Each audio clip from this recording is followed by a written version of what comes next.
Halo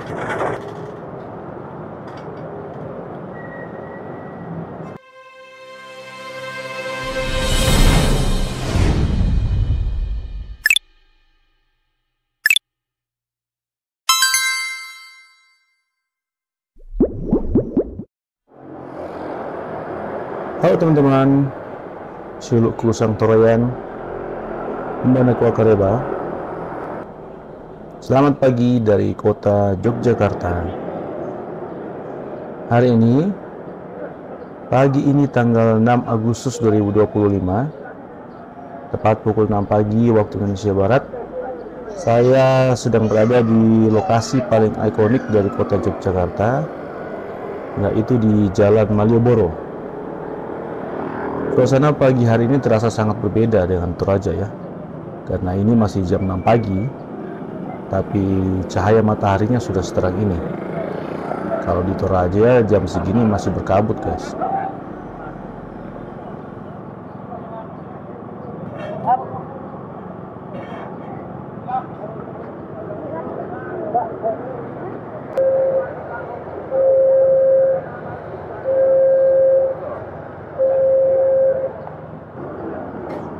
Nah, pagi ini saya akan mengajak kalian untuk berjalan-jalan di sepanjang Jalan Malioboro. Kita akan mulai berjalan dari Monumen Stasiun Kereta Api Yogyakarta sampai ke perempatan 0 km atau perempatan kantor pos. Kita mau lihat guys, seperti apa keramaian Jalan Malioboro ini di pagi hari. Apakah seramai sore atau malam harinya. So, buat kamu yang belum subscribe, jangan lupa like video ini dan subscribe channel Torajapedia ya. Terima kasih.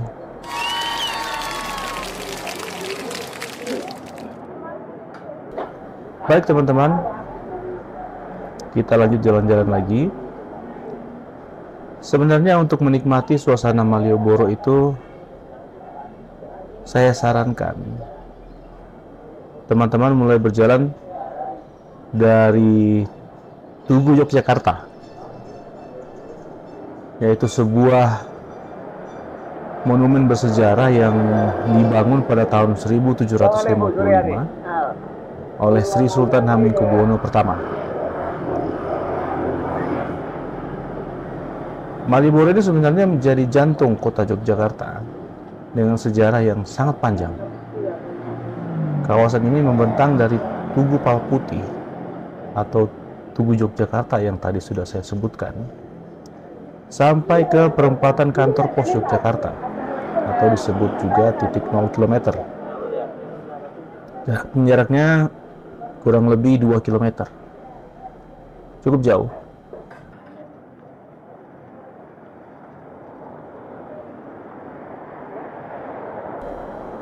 Nama Malioboro konon berasal dari bahasa Sanskerta, yaitu Maliabara, yang berarti karangan bunga, atau jalan yang dihiasi dengan untaian bunga. Pada masa lalu, keberadaan jalan ini bukan sekedar jalan biasa, tidak seperti saat ini. Secara filosofis, Jalan Malioboro merupakan garis imajiner yang menghubungkan antara Keraton Jogja dengan Tugu Jogja. Jalan inilah yang berperan sebagai Raja Marga atau jalan kerajaan, berfungsi sebagai jalan raya seremonial, terutama atau khususnya pada hari-hari perayaan, di mana Jalan Malioboro ini akan dihias dengan untaian bunga. Saat ini kawasan Malioboro terkenal dengan banyaknya pedagang kaki lima, kuliner-kuliner khas atau tradisional, pengamen jalanan yang sangat-sangat kreatif, dan pusat-pusat kerajinan oleh-oleh khas Jogja. Tidak heran kalau lokasi ini atau kawasan ini selalu menjadi tujuan utama atau magnet dari wisatawan. Dari siang sampai menjelang tengah malam, kawasan ini selalu ramai. Orang-orang yang pernah ke Jogja atau pernah ke Malioboro menganggap bahwa kawasan ini salah satu tempat yang paling romantis dan penuh kesan. Kita lihat ada banyak bangku yang disediakan di sepanjang jalan ini. Tentu diperuntukkan untuk jalan kaki yang ingin beristirahat sejenak. Entah untuk duduk-duduk atau memang karena kecapean.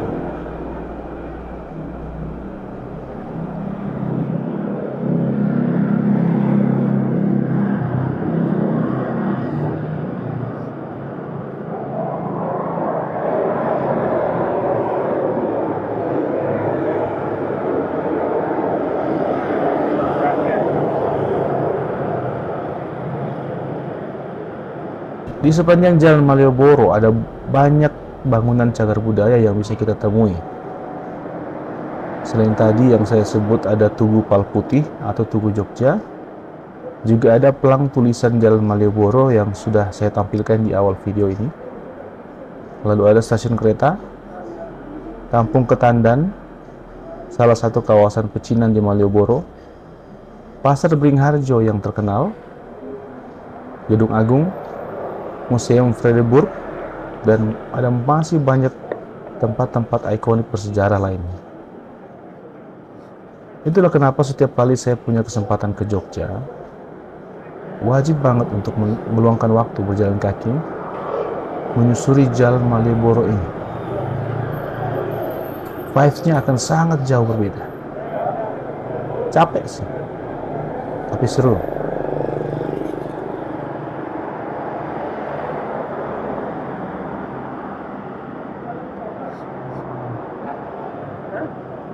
Nah, pagi ini saya melihat ada banyak wisatawan lokal dan mancanegara yang sedang berolahraga di kawasan Malioboro. Di sepanjang jalan juga terlihat banyak instalasi lampu dan ornamen budaya yang sepertinya ini disiapkan untuk pagelaran Indonesia Street Performance atau Nusantara Menari yang akan digelar malam ini. Sayangnya saya tidak bisa meliput kegiatan ini karena saya sudah harus berangkat ke kota lain. Namun kita cukup melihat persiapannya saja ya.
Oke, akhirnya kita tiba di titik 0 km atau perempatan kantor pos Yogyakarta.